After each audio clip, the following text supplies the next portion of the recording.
Salut à tous et à toutes, c'est Captain Flamme 00145 pour une nouvelle vidéo tutoriel sur le logiciel Adobe Premiere Pro qui est un logiciel de montage. Donc c'est mon deuxième tutoriel dessus.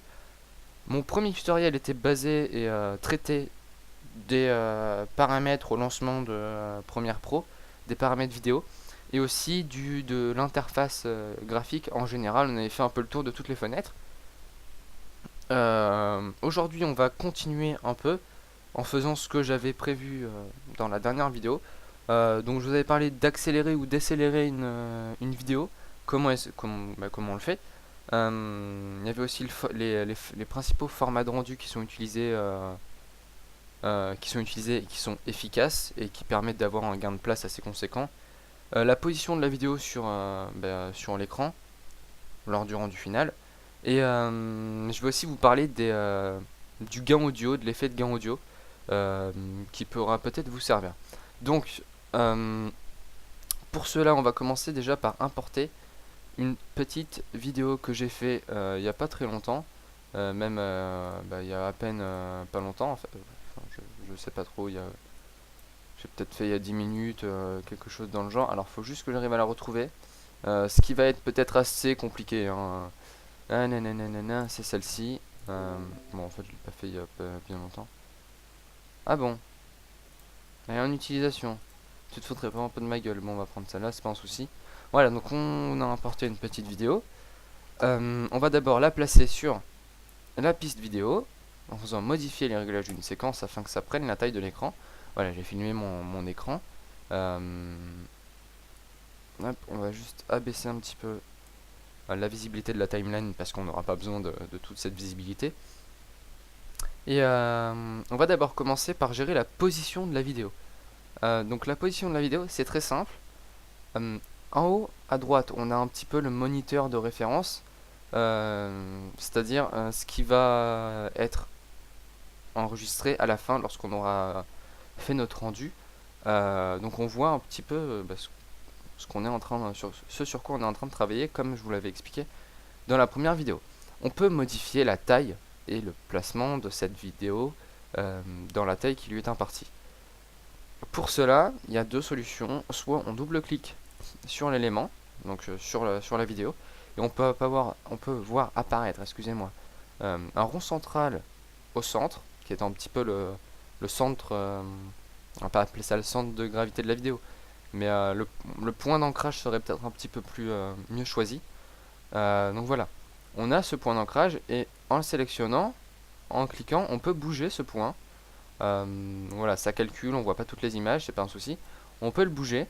Et on note que, hop, en relâchant, ça reprend la résolution normale. Vous inquiétez pas si lorsque vous cliquez, ça floute légèrement, c'est normal. C'est parce que lorsqu'il déplace la vidéo, il prend pas la peine de calculer tous les pixels. Le logiciel réfléchit et il calcule pas tous les pixels, alors que, lorsque on le désélectionne, il nous raffiche la résolution d'avant, la résolution qui est beaucoup plus détaillée, et tant mieux. Donc là, elle est déplacée. On peut voir que si on appuie sur espace pour lancer la vidéo marche impeccablement bien. Voilà, il n'y a pas de perte au niveau de la qualité de la vidéo. Donc on va juste le replacer à son point original, si on y arrive. Ce qui peut être assez compliqué. Bon, on va faire ça. Hop, allez, on va voir. Ouais, il y a il y a des petites bandes noires, mais rien de très alarmant. Voilà, en double-cliquant toujours, on peut, en touchant les petites carrés là, en touchant les petits carrés, on peut diminuer la taille de la vidéo. Hop, et ça marche toujours aussi bien. Il n'y a aucune perte. Bien évidemment, on voit un peu moins bien, mais voilà, il n'y a pas beaucoup de... On ne perd rien. Et ça, c'était la solution facile pour déplacer ou augmenter la taille de votre vidéo. Il y a une deuxième solution qui intervient notamment lorsque plusieurs éléments vidéo se superposent à votre moniteur, sur votre moniteur.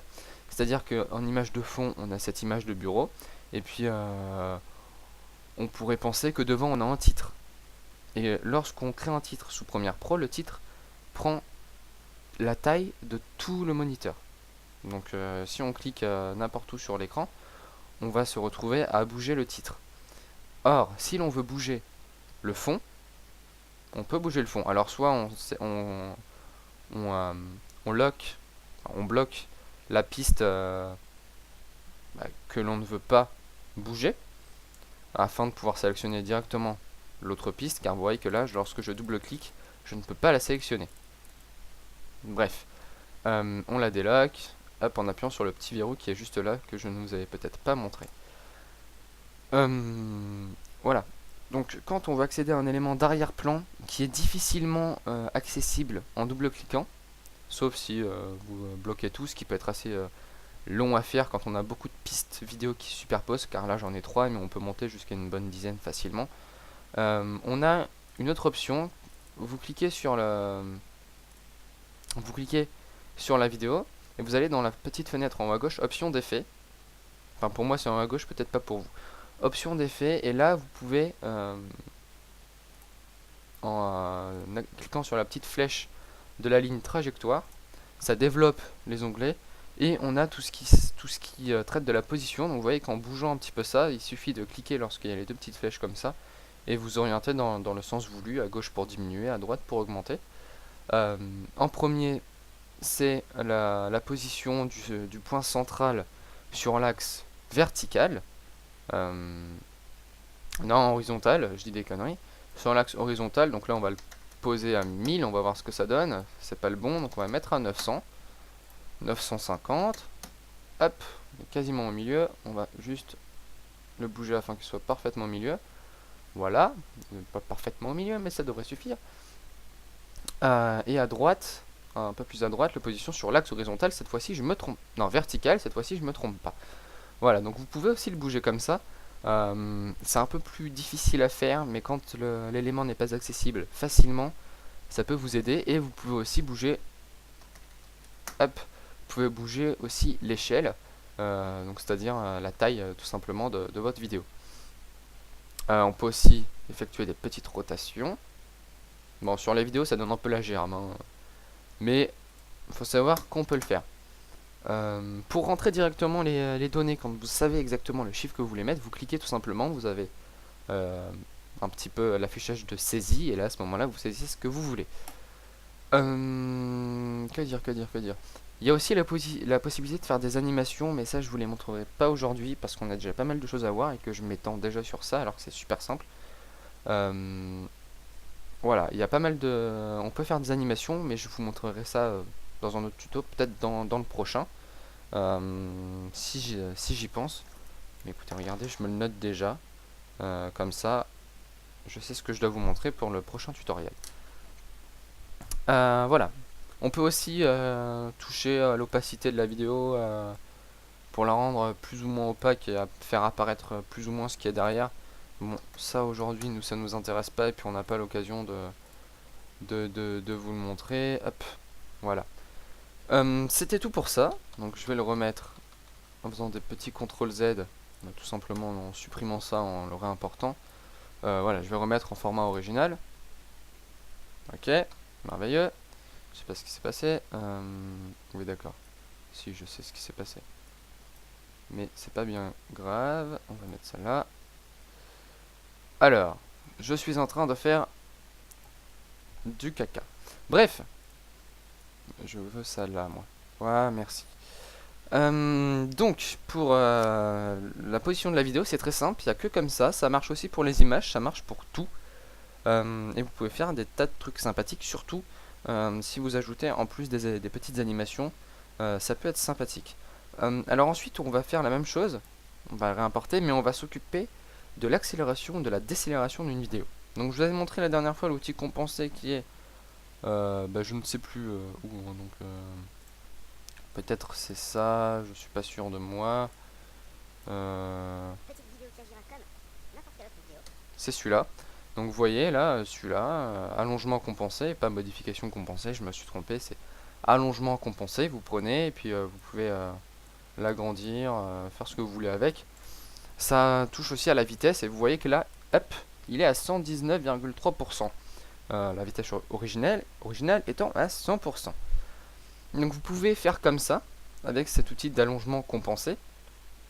Donc si on descend, c'est hyper rapide, mais si on allonge, Ah là là, faut réussir à le choper. Si on allonge, c'est plus lent. Ça aggrave les voix quand la vidéo est commentée. Bref, vous pouvez faire de ça. Je vais supprimer la vidéo afin de la remettre en vitesse originale et je vais vous montrer la petite astuce qui permet de mettre une vidéo. Lorsque vous avez une vidéo, que vous voulez l'accélérer pour qu'elle passe dans un temps connu. Par exemple, vous savez que vous voulez que votre vidéo dure 10 secondes. Qu'elle soit accélérée, rallongée, on s'en fout. Vous voulez qu'elle dure 10 secondes. C'est tout ce qui vous intéresse. Pour cela, vous faites un clic droit sur la petite vidéo et vous faites vitesse/durée. Vous arrivez sur une petite fenêtre. Donc là, vous avez la vitesse en pourcentage. Vous pouvez voir que si on avance le pourcentage, la durée de la vidéo a tendance à diminuer, ce qui est tout à fait normal. Hop, on la remet à 100. On recommence tout ça. Et lorsque vous savez que vous voulez que votre vidéo dure 10 secondes, c'est tout simple. Vous entrez là, 10. On enlève tout ce qui est les centièmes. Et voilà. Et alors, je crois aussi qu'on peut inverser la vitesse. Non, ça c'est des conneries. Attendez, on va tenter. Voilà. Lorsque vous faites inverser la vitesse, ça met la vidéo à l'envers.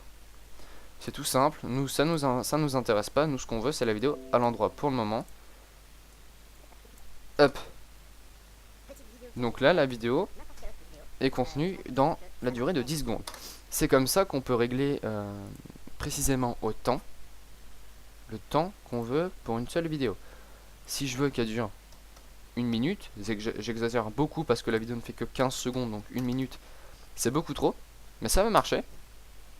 C'est très lent, les voix sont très graves, très ralenties, parce que ils calculent les hauteurs de son en fonction des octaves, enfin, pas des octaves, mais je me rappelle plus du tout ce que c'est le terme, mais bref, ça calcule les hauteurs de son, et donc, voilà, c'est plus lent, c'est plus lent.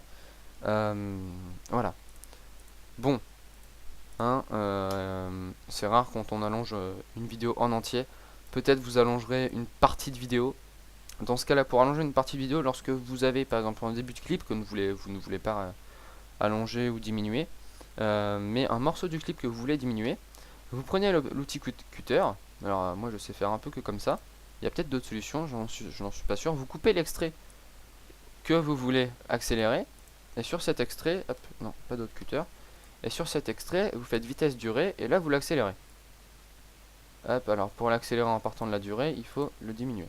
Voilà, vous l'accélérez, sauf que ça crée un trou après, donc il faut bien penser à ramener la vidéo à côté de l'autre. Et là, on va voir que là c'est pas accéléré. Là c'est accéléré. Et là ça ne l'est plus. C'est tout simple, mais des fois ça peut créer des effets assez sympathiques et c'est très simple à faire. Voilà, pour accélération et décélération d'une vidéo, maintenant vous savez faire comme des pros. C'est pas très compliqué et ça peut donner des effets très marrants. Alors ensuite, je voulais vous parler du petit gain audio. Alors le gain audio,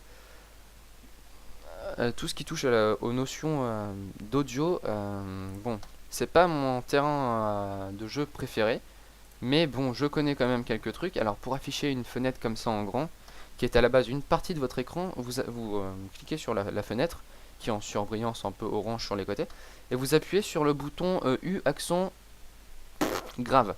Enfin le U qui est à côté de la touche M quoi. Vous appuyez sur ça et ça vous met la fenêtre en plein écran, ça marche avec toutes les fenêtres, même celle-là, comme ça si vous voulez voir votre ce que vous êtes en train de faire en plus grand écran, c'est comme ça. Voilà, donc là j'ai mis la piste audio en grand pour qu'on voit à peu près. Alors les pistes audio normalement sont présentées comme ça, vous avez que le nom. Il vous est possible de développer pour voir le spectre audio, tout simplement en développant un petit peu en développant comme tout à l'heure pour les effets, la petite flèche. Il n'y a que ça. Enfin, il y a que ça à faire. Vous développez la petite flèche et donc vous voyez le spectre audio de votre piste audio. Donc, vous pouvez augmenter le gain, enfin augmenter plutôt le volume d'abord de votre piste audio. Quand c'est pas une augmentation très flagrante, ou même une diminution que vous trouvez que vous avez une musique qui est trop forte en endroit, vous voulez la baisser un peu, il y a un moyen très facile qui nécessite pas forcément beaucoup de maîtrise, Il suffit, vous voyez vous avez une petite ligne jaune entre la ligne gauche et droite. Il vous suffit simplement de cliquer sur cette ligne et de l'augmenter afin de provoquer une augmentation du volume. Ça marche comme ça fait une augmentation du volume. On la monte pour créer une augmentation. Là, c'est une augmentation de 4,68 dB, c'est des décibels. Et en le descendant, on entend beaucoup moins la vidéo. Là, c'est peut-être pas flagrant parce que ce n'est pas une musique. Je peux le faire avec une musique si vous voulez, vous entendrez vachement mieux la différence à condition que je la trouve. Attention, ma musique elle est là. On va prendre n'importe quoi. On va prendre, allez, on y va. On prend ça, on s'en fout. On la met. Voilà, vous avez une musique. Donc, écoute originale. Voilà, la musique est cool en plus, c'est cool. On augmente le son. On peut diminuer le son. Là, je le fais en même temps, vous l'entendez bien. On met le son à fond. Voilà. Ça augmente le son. Le mieux est quand même de le laisser à 0 décibel. Pas de gain, pas de perte, rien du tout. Même, c'est pas forcément un gain, on peut pas appeler ça un gain. Il n'y a pas d'augmentation de volume ni rien. Cependant, si même vous voulez augmenter à fond une vidéo, ou même la baisser à fond, mais que en utilisant la petite barre jaune, ça n'aboutit pas, c'est pas le volume lequel vous souhaitez, vous avez la possibilité d'ajouter un gain audio. Un gain audio, ça modifie toutes les petites crêtes, tout le spectre audio, afin d'augmenter, ça augmente la piste originale, ça augmente le son vraiment. Si vous voulez, quand vous touchez à la barre jaune, ça interprète, ça augmente le son mais ça l'interprète. Quand vous ajoutez un gain audio, ça le fait en dur. Bon, ça vous l'enregistre pas sur votre piste, hein, vous inquiétez pas. Donc, pour régler le gain, vous touchez sur voilà, régler le gain. Et par exemple, on veut l'augmenter de 20 décibels. Vous voyez que les crêtes ont véritablement changé. Et si on écoute, c'est pas la même musique. C'est beaucoup plus fort. Et là, on est toujours à 0. On n'a pas changé la petite barre jaune. Donc, on va juste enlever le gain. Et maintenant, on va juste baisser. Normalement, ça marche. Voilà. On a baissé. Et alors après, c'est à force d'essai. C'est en essayant que vous allez réussir à savoir quel gain il faut mettre ou voilà, quelle perte audio il faut engendrer. Voilà, pour tout l'audio, vous avez besoin de ça. Ça marche très bien. Moi, avec ça, pour le moment, j'ai pas eu beaucoup de montage audio à faire, donc je suis pas vraiment en pro, mais j'utilise beaucoup ça, notamment quand vous faites une vidéo avec plusieurs, pas plusieurs plans, mais plusieurs séquences où c'est pas forcément les mêmes volumes original. Vous pouvez jouer avec ça afin de normaliser un petit peu le son de la vidéo, qu'il n'y ait pas de moment où il soit très fort et d'autres moments où il ne soit vraiment pas assez fort. Comme ça, vous normalisez. Le montage audio, c'est une chose vraiment très ennuyante parce que c'est très compliqué à... Comment dire, c'est ce qui peut vous faire vraiment avoir des soucis. Ça peut être prise de tête alors que c'est pas vraiment sujet à prise de tête. Hop, vous allez voir, on va mettre le son plus la musique, comme c'est sympathique. Ça ne sert à rien, mais c'est sympathique. Par contre, le son de la musique étant beaucoup plus long que la vidéo, vous pouvez voir en bleu, violet, on ne sait pas trop la couleur, étant daltonien, c'est encore plus compliqué. Vous pouvez voir le spectre de la vidéo. Alors, pourquoi il était en... Bref, c'est aucun souci.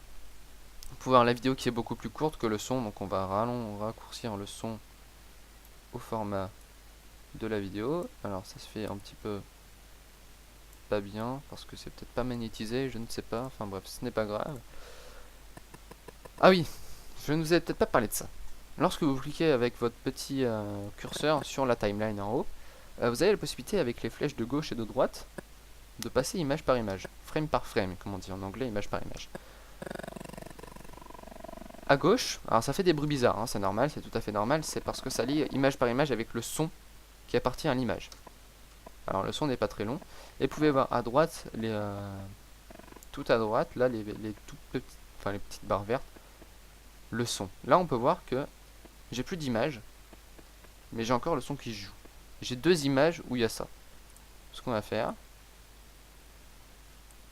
voilà. Bon là j'ai plus de son avant l'image. C'est compliqué mais normalement ça gère beaucoup mieux. Je ne sais pas pourquoi c'est pas magnétisé. Voilà, on va faire ça, ce sera peut-être mieux. On bouge ça. Voilà, là c'est magnétisé et j'ai le son qui s'arrête au moment de la piste vidéo. Voilà donc pour le montage qui touche à ce tutoriel, on a fini. Maintenant on va s'attaquer au format de rendu. Je vais vous faire ça court. Alors pour faire un rendu tout simplement, vous cliquez sur votre fenêtre de timeline, vous faites fichier, exportation média. On s'attaque pas aux autres choses, on ne sait pas vraiment ce que c'est. Les scientifiques ne sont pas encore tout à fait d'accord. Bon, je rigole bien évidemment. Vous allez sur média, hop, excusez-moi, je regarde un petit truc.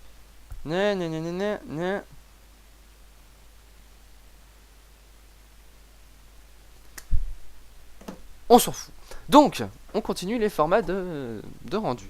Donc, vous pouvez voir que là, vous avez la source, ce qui s'affiche à votre source, et la sortie, ce qui va s'afficher dans votre format de sortie. Alors, première petite fenêtre, là, faire correspondre les réglages de séquence, on s'en branle. Format, avis, on va pas prendre ça. Ça fait... bon, vous voyez que déjà, là, ça ferait des bandes noires en haut et en bas. Nous, on va s'attaquer à du H264, qui est le format un petit peu... normal pour tout ce qui est vidéo. C'est le format vraiment bien avec des très bonnes configurations. Excusez-moi, ça a coupé une toute petite seconde. Donc je disais, H264 c'est un format qui a de très bonne configuration et qui est très performant. Alors on a plein de préconfigurations qui correspondent à plein de formats. Vous voyez qu'il y a plein de formats pour les tablettes, notamment Android. Il y en a aussi pour les iPhones, iPad, tout ce que vous voulez. Alors selon les formats, bien sûr, c'est pas du tout la même chose. Il y en a même où vous allez avoir une perte énorme en qualité. Donc nous on va juste descendre pour là déjà les formats vraiment très bien. C'est le format HD 1080i 25. 1080i c'est 1080 intégral, à ne pas confondre avec le 1080p où c'est 1080 pixels progressif. La différence entre intégral et progressif, c'est que lorsque une image, enfin vous avez peut-être déjà vu ça sur internet, quand vous chargez un site et que c'est un peu long, des fois les images apparaissent en flou, puis avec le temps de plus en plus nettes. Ça c'est du progressif. C'est-à-dire que pour accélérer les chargements sur les sites internet, on fait d'abord apparaître les images en très flou, pour après les orienter vers un format beaucoup plus net. L'intégral c'est pas du tout ça, c'est l'image elle apparaît d'un coup, sinon elle apparaît pas. Ou alors elle apparaît de haut en bas avec des petites stries. Vous avez sûrement vu ça aussi sur internet. Donc nous on va privilégier le 1080i. Alors 25 images par seconde. Vous allez voir qu'il y a plein d'autres formats. Alors ça c'est un petit peu redondant, il faut toujours rester appuyé sur le truc. Enfin bref. 1080 intégral en 25 images par seconde. Voilà, avec un rapport en largeur hauteur en pixels de 1,33. C'est à dire que bon c'est très compliqué, on s'en fiche un peu. Alors vous pouvez remarquez, si vous êtes assez observateur, qu'il n'y a pas de format HD 1080i 29,87 alors qu'il y en a. Bah si, il y en a un, justement. Bref, donc du coup, excusez-moi, ma remarque est complètement bidon. C'est plutôt qu'il n'y a pas de format en progressif 25 ou 29 images par seconde. Voilà. Pourquoi? C'est tout simplement parce que les progressifs apparaissent plus lentement que les intégrales lors des vidéos. Contrairement sur les sites internet. J'en ai marre de ce portable. Allez, casse-toi. Voilà. Donc les 25, 29, tout ça, c'est le nombre d'images par seconde.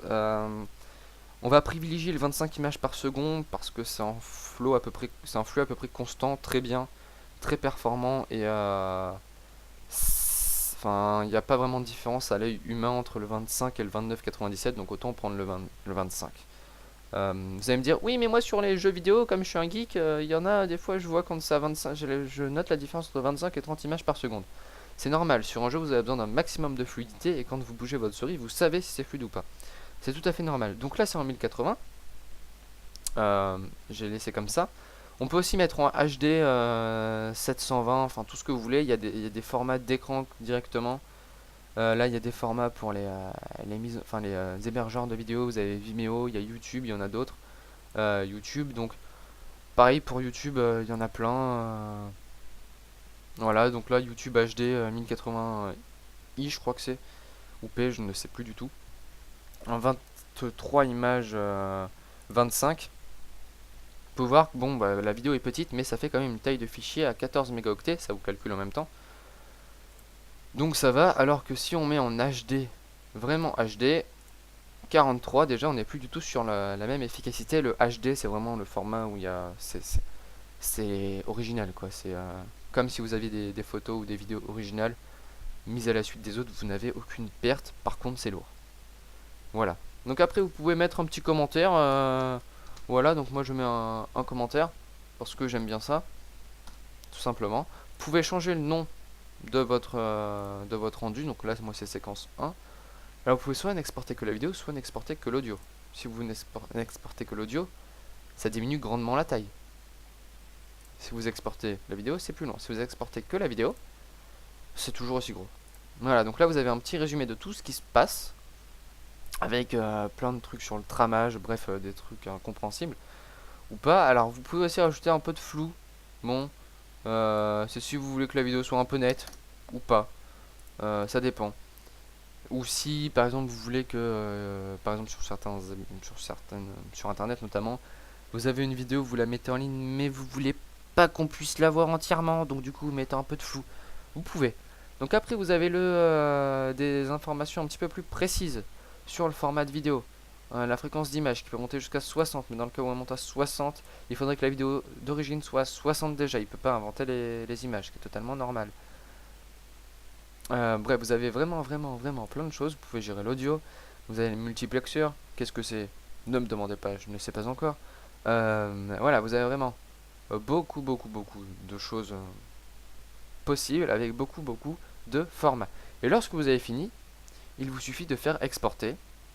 Et lorsque vous cliquez sur exporter, là ça va pas le faire de suite parce qu'il faut toujours 1 ou 2 minutes avant. Enfin, bah, si ça le fait tout de suite. Vous voyez que vous avez le temps restant, le pourcentage. Voilà. Donc là ça le fait tranquillement. Tac tac tac tac tac tac tac. Oh mon dieu, c'est fini. Et après, une fois que vous avez fait ça, vous pouvez aller dans vos documents. Normalement, c'est dans les documents. Vous allez dans Adobe. Adobe. Premiere Pro. Donc 6 machin. Et là, vous avez la séquence 1. C'est ce qu'on a fait. Filmé en format YouTube. Alors, c'est pas du YouTube. C'est pas de la HD. Vous pouvez voir que c'est un petit peu strié si je ne m'abuse. Et voilà. C'est le rendu.